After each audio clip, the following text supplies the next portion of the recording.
Hey, this is Lawsuit Legal, and today we want to discuss America's obsession with antidepressants and the possible link between birth defects and selective serotonin reuptake inhibitors, or SSRI antidepressants.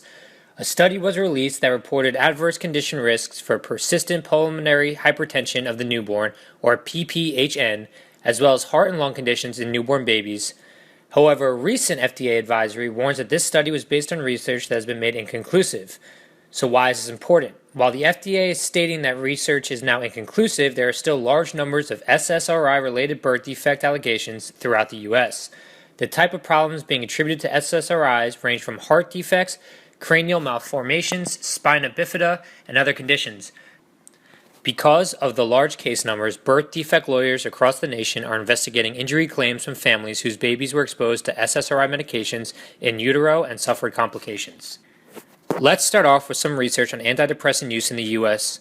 In the U.S., 10% or 1 in every 10 Americans are on some variety of antidepressant medication, and of the entire female population, 25% or 1 in every 4 women is on antidepressants. The use of antidepressants has skyrocketed in the last 30 years, with addiction to antidepressants spiking 400% between 1988 and 1994, as well as 2005 to 2008. In terms of long-term antidepressant use, women are 2.5 times more likely to be taking some form of antidepressant than men. 60% of people who are prescribed an antidepressant take the medication for 2 years or longer, and 14% will be on the medication for 10 plus years. With such widespread depression diagnoses, it's shocking to know that studies have shown that there is a tremendous overdiagnosis and overtreatment of depression in the U.S. A study was done between 2009 and 2010 where a sample group of 5,639 participants with clinician-identified major depressive episodes were given a 12-month mental health profile and treatments. Of the 5,639 participants, only 38.4% of them met the 12-month MDE criteria, meaning that they would have been misdiagnosed at the beginning.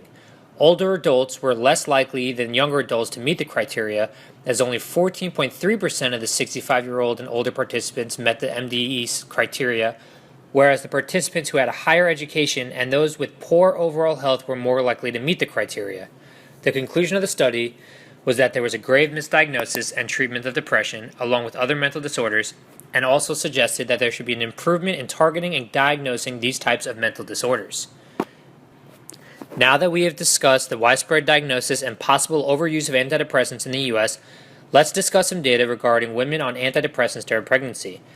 According to the American Journal of Obstetrics and Gynecology, 8.7% of women in labor had exposure to some form of antidepressant, and 6.2% were exposed to SSRIs.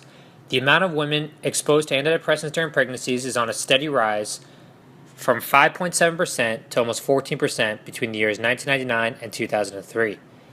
In July 2006, a public health advisory letter had been sent out connecting SSRI antidepressant use during pregnancy by women to a rare heart and lung condition in newborn babies known as persistent pulmonary hypertension, or PPHN. The problem with this advisory was that it was based on a single study, and in late 2011, the FDA had to release a safety alert stating that there was a potential risk for SSRI antidepressant use during pregnancies to cause PPHN. The reason behind the 2011 FDA safety alert was that after the initial 2006 public health advisory, conflicting reports had come out and there was no conclusive evidence that showed a direct link between SSRIs and PPHN. While there is no concrete evidence to link SSRIs and PPHN, there are still a handful of potential antidepressant birth defects that are currently under review, including hypoelastic left heart syndrome, omphalocele, spina bifida, craniosynostosis, tetralogy of Fallot, and holes in the heart. Other congenital birth defects that are being investigated as linked to SSRIs include coarctation of the aorta, heart defects, transposition of the great arteries, clubfoot, ventricular septal defects, and atrial septal defects.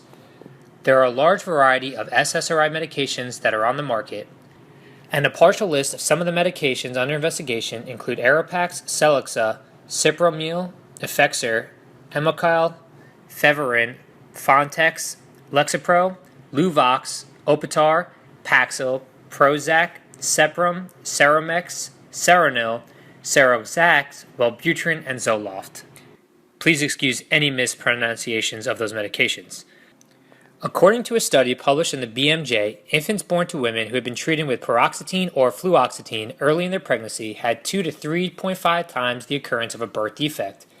Another study by Chambers found that infants born to mothers who had been exposed to SSRIs after 20 weeks of gestation were 6 times more likely to have PPHN, and a third study found a statistically significant association between SSRI use in the first trimester and PPHN.